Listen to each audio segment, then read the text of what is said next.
വാഴയില എത്രത്തോളം നമ്മുടെ ആഹാര രീതി എല്ലാ നമ്മളുടെ മിക്ക ഇലകളുമായിട്ട് നമുക്ക് ബന്ധമുണ്ട്. അതിൽ വാഴയിലയാണ് നമ്മളോട്ട് അടുത്ത് നിൽക്കുന്നത്. വാഴയില നമുക്കൊരു ശരീരം പൊള്ളിയാൽ പോലും വാഴയിലയിലാണ് പൊതിഞ്ഞുകൊണ്ട് പോകുന്നത്, നമ്മളെ പൊതിഞ്ഞുകൊണ്ട് പോകുന്നത്. എന്തുകൊണ്ടെന്ന് വെച്ചാൽ നമ്മുടെ സ്കിന്നുമായിട്ട് ഭയങ്കര കണക്റ്റഡാണ്. ഒരു ഇല സദ്യ എന്ന് പറയുന്നത് തന്നെ നമ്മളിപ്പോൾ ഇല ചൂട് ഇപ്പോൾ നമ്മൾ ചോറിടുമ്പോൾ തന്നെ ആ ഇല അതിനകത്തുള്ള ടോക്സിൻസ് എടുക്കുമെന്നാണ് പറയുന്നത്. We are from the nature and we are for the nature. നമ്മൾ നേച്ചറിന് വേണ്ടിയുള്ളവരാണ്, അല്ലാണ്ട് നമുക്ക് വേണ്ടിയല്ല nature. We are from the nature. നമ്മൾ പ്രകൃതിയിൽ നിന്ന് വന്നവനാണ്. For why we are for the nature, അവർക്ക് വേണ്ടിയുള്ളത്. അപ്പോൾ അവരെല്ലാം ഒരുക്കി വെച്ചിട്ടുണ്ട്. അപ്പോൾ ഒരു സിമ്പിൾ എക്സാമ്പിൾ, ഇപ്പോൾ നേച്ചറിനെ ബേസ് ചെയ്ത് പറഞ്ഞാൽ 9 മാസം താങ്കൾ അമ്മയുടെ വയറ്റിലിരിക്കുന്ന സമയത്ത് 9 മാസം താങ്കൾ അമ്മയുടെ വയറ്റിലിരിക്കുന്ന സമയത്ത് അതാണ് താങ്കളുടെ ലോകം അല്ലേ? താങ്കൾക്ക് ഭൂമി അറിയാവോ? അറിയില്ല. അവിടെ താങ്കൾക്ക് എല്ലാ ഭക്ഷണവും വെള്ളവും എല്ലാം ഒരുക്കി വെച്ചിരിക്കുക. കറക്റ്റ് അല്ലേ? ഇത് അമ്മ തിന്നുന്നുണ്ടോ ഇല്ലയോ എന്നൊന്നും താങ്കൾക്കറിയില്ല. But everything is there, available there അല്ലേ? അവിടെ താങ്കൾ നീന്തി കളിച്ച് ഹാപ്പി ആയിട്ട് 9 മാസം ഇരിക്കുക. 9-ാം മാസം താങ്കൾ വലിച്ച് പുറത്തിടുമ്പോൾ ഒരു സ്ഥലത്ത് മരണവും ഒരു സ്ഥലത്ത് ജനനവും നടക്കുക. യെസ് ഓർണോ അല്ലേ? മൊത്തം നിങ്ങൾ ആ സമയത്ത് വെള്ളത്തിലായിരുന്നു. അമ്മയുടെ വാട്ടർ ബെഡ് പൊട്ടുന്നതെന്നാണ് പറഞ്ഞത്. അങ്ങനെയാണെങ്കിൽ ഈ ഭൂമിയിൽ മേളിലും വെള്ളമാണ് താഴെയും വെള്ളമാണ് അല്ലേ? 3/4 ക്ലൗഡ്സ് എല്ലാം വെള്ളം അറിയാമല്ലോ. ഈ പ്രകൃതി എന്ന് പറയുന്ന അമ്മ താങ്കൾക്ക് കഴിക്കാനുള്ളതെല്ലാം ഒരുക്കി വെച്ചിരിക്കുകയാണ്. ഇനിയാണ് താങ്കൾ ജനിക്കുന്നതെങ്കിലും. So end of the day it's a big thought process. അമ്മയുടെ ഗർഭപാത്രം പോലെയാണ് ഭൂമി. മുകളിലും വെള്ളം താഴെയും വെള്ളം അല്ലേ? ചിന്തിച്ചിട്ടുണ്ടോ? എല്ലാം കഴിക്കാനുള്ളതെല്ലാം താങ്കൾക്ക് പ്രകൃതി ഒരുക്കി വെച്ചിട്ടുണ്ട്. ഇതൊന്നും കാണാതെയും എൻജോയ് ചെയ്യാതെയും താങ്കൾ പോവാണ്. താങ്കൾ ഇനിയാണ് ജനിക്കുന്നതെങ്കിലോ നമ്മളെല്ലാവരും അതേപോലെ തന്നെ മത്സരിക്കുകയാണെങ്കിലോ. So there is many things. മിസ്റ്ററിയാണ്.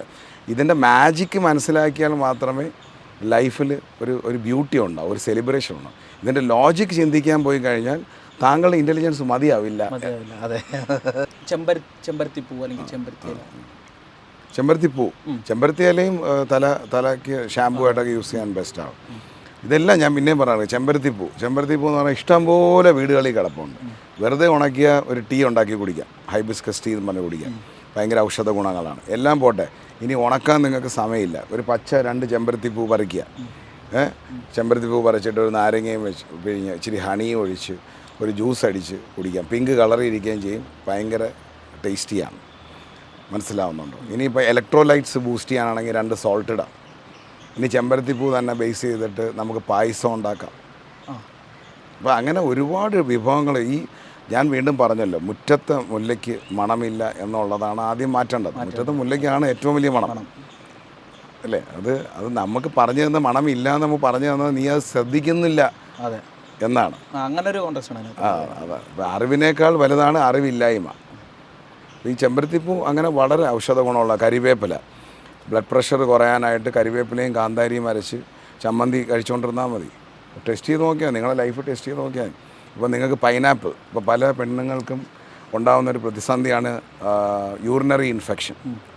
നിങ്ങൾക്ക് യൂറിനറി ഇൻഫെക്ഷൻ ഉണ്ടാകുന്ന സമയത്ത് നിങ്ങൾ ഉപ്പും പഞ്ചസാരയും ഒന്നും ഇല്ലാണ്ട് ഫ്രഷ് പൈനാപ്പിൾ, വെള്ളമൊന്നും ചേർക്കാനില്ല, ജ്യൂസറിനകത്തിട്ട് ഫ്രഷ് പൈനാപ്പിൾ കണ്ടിന്യൂസ് ആയിട്ട് 2-3 ദിവസം കുടിച്ചാൽ മതി. നിങ്ങളുടെ യൂറിനറി ഇൻഫെക്ഷൻ മാറും. അതേ കണക്ക് ഓരോ കാര്യങ്ങളും. നിങ്ങളുടെ ബോഡി ഒരു pH വാല്യൂ അസിഡിക്കും ആൽക്കലൈനുമായിട്ടൊരു കോമ്പിനേഷനാണ്. അപ്പോൾ ഇപ്പോൾ നിങ്ങൾക്ക് നെഞ്ചരിച്ചിലുണ്ട്, അങ്ങനെയുള്ള പ്രതിസന്ധികളുണ്ട്, നിങ്ങൾ വെന്ത വെളിച്ചെണ്ണ കൊണ്ടുവന്നിട്ട് ഒരു സ്പൂൺ കുടിച്ചാൽ മതി. നിങ്ങളുടെ ഇൻറ്റസ്റ്റൈനിൽ അത് ഹീൽ ചെയ്യും. അങ്ങനെ വളരെ ചെറിയ ടിപ്സോടുകൂടി നിങ്ങൾക്ക് ജീവിക്കുക. ഇതൊന്നും എനിക്ക് എൻ്റെ ഒന്നും ഹോൾസെയിൽ ബിസിനസ്സോ ഇതൊക്കെ പറഞ്ഞു തരുന്നതുകൊണ്ട് നിങ്ങൾക്ക് വേണമെങ്കിൽ നിങ്ങളുടെ കാരണവന്മാരുടെ അടുത്തോ. ഇപ്പോൾ എള്ള് കഴിച്ചാൽ നിങ്ങളുടെ പോസ്ട്രേറ്റ് ഇഷ്യൂസ്, പല ഹെൽത്ത് പ്രോബ്ലംസ്, നിങ്ങളുടെ ഹെയർ ടെക്സ്ചർ ഇമ്പ്രൂവ്മെൻറ്റ്, നിങ്ങളുടെ സ്കിൻ ടെക്സ്ചർ ഇമ്പ്രൂവ്മെൻറ്റ് എള്ള് സഹായിക്കും. നല്ല എള്ള് അവിടെ കിട്ടും. കഴുകി ഉണക്കി പൊടിച്ച് കഴിക്കണം. അപ്പോൾ നമ്മൾ ആഹാര രീതികളിലൂടെ നമ്മൾ സഞ്ചരിക്കുമ്പോൾ നമ്മൾ ഈ ഫാസ്റ്റ് ഫുഡ് കഴിക്കുമ്പോൾ നമ്മൾ ഫാസ്റ്റായിട്ട് പെട്ടിയിലെത്തും. അപ്പം പെട്ടിയിൽ പെട്ടെന്ന് എത്തണമെന്നുണ്ടെങ്കിൽ നിങ്ങൾ നിർബന്ധമായിട്ടും ഫാസ്റ്റ് ഫുഡ് കഴിക്കരുതെന്ന് ഞാൻ പറയില്ല. കാരണം ജനസംഖ്യ കുറച്ച് കുറഞ്ഞു കിട്ടും. അത് മാത്രമല്ല, വളരെ വലിയ ആശുപത്രികൾ നിങ്ങളെ കാത്തിരിപ്പുണ്ട്. നിങ്ങളവിടെ എത്തിപ്പെടണമെന്ന് വാശി പിടിക്കുന്നുണ്ടെങ്കിൽ തീർച്ചയായിട്ടും കഴിക്കുക. ഞാനത് വേണ്ടാന്ന് പറയില്ല. അതേപോലെ ഷെൽഫ് ലൈഫ് പലരും ചോദിക്കാറുണ്ട്, ഇതിന് എത്ര ഷെൽഫ് ലൈഫുണ്ട്. കഴിവതും ഷെൽഫ് ലൈഫുള്ള ഫുഡ് കഴിച്ചാൽ നിങ്ങളെ ഷെൽഫ് ലൈഫ് കുറഞ്ഞു കിട്ടും. നിങ്ങളെ പെട്ടെന്ന് കൊണ്ട് ഷെൽഫിൽ വയ്ക്കും. നിങ്ങളെ പെട്ടിക്കകത്താക്കിയിട്ടേ പെട്ടെന്ന് കൊണ്ട് ഷെൽഫ് അടിക്കടി. ഇവിടെ മോർച്ചറിയൊക്കെ ഇപ്പോൾ അങ്ങനെ 2-3 നിലയായിട്ടൊക്കെയാണ് നമ്മൾ ഷെൽഫിൽ കൊണ്ടുപോയിക്കുക. അപ്പം നമ്മൾ ഷെൽഫ് ലൈഫ് നോക്കിയിട്ടൊന്നും കാര്യമില്ല. പാക്കറ്റ് ഫുഡുകളിലെല്ലാം കെമിക്കൽസാണ്. നിങ്ങൾ പൊടിക്കുന്ന അരി 2 ആഴ്ച കൊണ്ട് പൂത്തു പോവുമെങ്കിൽ ബാക്കിയുള്ളവർ പൊടിക്കുന്ന അരിക്കകത്ത് എന്ത് മാന്ത്രികതയാണ്? മുതുകാട് സാറിനോട് ചോദിക്കേണ്ടി വരും. എനിക്ക് ആ മാന്ത്രികത അറിയില്ല. എൻ്റെ ഫുഡ് ചിലപ്പോൾ വൈകുന്നേരം വളിച്ചു. അപ്പോൾ പലരും വന്നിട്ട് ചിലപ്പോൾ കഴിച്ചിട്ട് പറയും, ആ ഷെഫെ വളിച്ചു. വളിച്ചു, സോറി മാറ്റിത്തരാം. എനിക്ക് മാന്ത്രികത്വം അറിയത്തില്ല. എൻ്റെ ഫുഡ് ചീത്തയാവും, എൻ്റെ ഫുഡ് വളിക്കും. ഞാൻ പച്ചയ്ക്കല്ലേ പറയുന്നത്. എൻ്റെ ഫുഡ് ചില സമയത്ത് പെട്ടെന്ന് വളിച്ചു പോവും, പെട്ടെന്ന് പൂത്തു പോവും. സോറി, ക്ഷമിക്കുക. എനിക്ക് അതിനുള്ള മാന്ത്രികത്വം അറിയത്തില്ല, ഞാൻ ചെയ്യത്തതുമില്ല. അതൊക്കെ ക്ഷമിച്ച് എൻ്റെ കൂടെ നിൽക്കുന്ന ആൾക്കാർ എന്നെ മനസ്സിലാക്കണമെന്നുള്ള ആ ഒരു നിർബന്ധ ബുദ്ധി മാത്രമേ എനിക്കുള്ളൂ. അല്ലേ? കറക്റ്റല്ലേ? ഒരു ഈച്ച പോലും പറ്റാത്ത മീനുള്ള ലോകമാണ് അല്ലേ? ഈച്ച പറ്റുന്നില്ല എന്ന് പറഞ്ഞാൽ മീനിൽ എന്തൊക്കെയോ പൊടിവാരി ചേർത്തുന്നതല്ലേ? ശ്രദ്ധിക്കുക.